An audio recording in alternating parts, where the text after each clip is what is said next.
አርሶ አደሩ ሙሉ ፈቃደኛ ሆነና ከሆነ በኋላ ኮሚቴ አቋቋመ ጋሽ አሰፋ ከአንድ እስከ 3 እስከ 4 ድረስ ኮሚቴ አቋቋመና በዚያ ኮሚቴ መሰረት ወደ እርሻ ተግባሩ ገባን።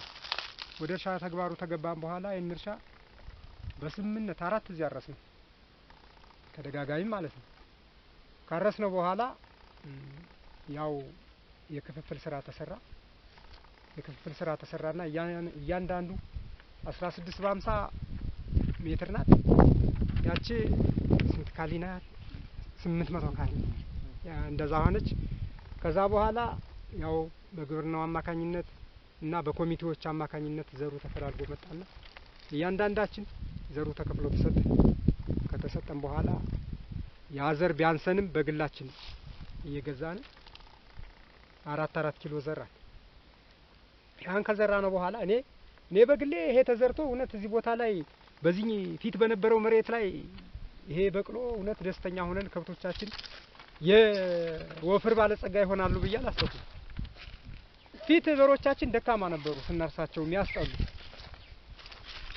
ከዛ ይሄ ሳር ስንዘራው በማዳበሪያ ነው የዘራነው። በማዳበሪያ ከዘራነው በኋላ ጋሽ አሰፋ ትምህርት ሲሰጠን ቁርጭምጭሚ ሲደርስ ሩያ አርጩታ ላይ በመጀመሪያ ቲፎርዲን የረጨ ነው። ከዛ በኋላ ሩያ ረጨ ነው። ያ ሩያ እንደተረጨ ይሄ ሳር ለማጨድ ነው ያበባት አረንጓዴውን ብቻ መጀመሪያ ያን አጨድነ።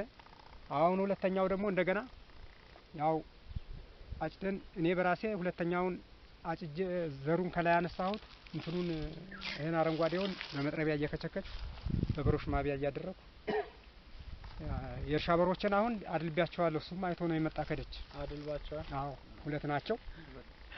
አድልቢያቸዋለሁ። ወደውታል ሳሩ በጣም ይበሉታል። በጣም ይበሉታል።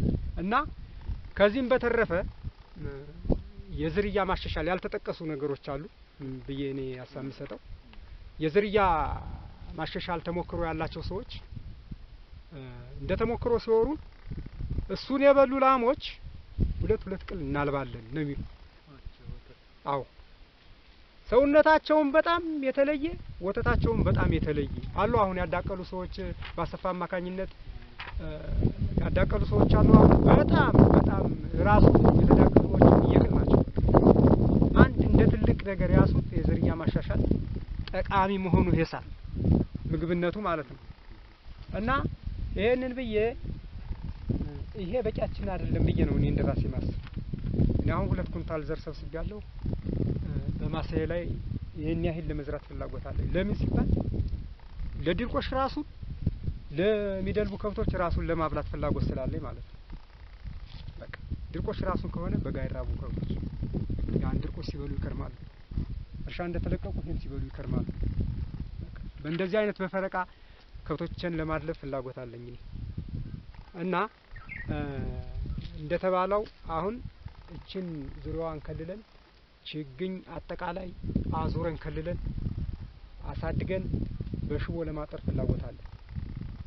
አሁን በሽቦ ለማጠር ፍላጎት አለን። በዚያ ስር ችግኝ አሳድገን እንግዲህ አቋም እንዳያስፈልገን ነው አሁን ህብረተሰቡ በክላስተር እየተወያየ ያለ። አሰፋም ሰብሰብ አድርጎ የሚያወያይ ይሄንን እና ይሄ ሮዶስ ሳር የሚባል በጣም ጠቃሚነቱ እንደኔ የግሌ እንዲያው በጣም በደስተኛ ሆኛለሁ።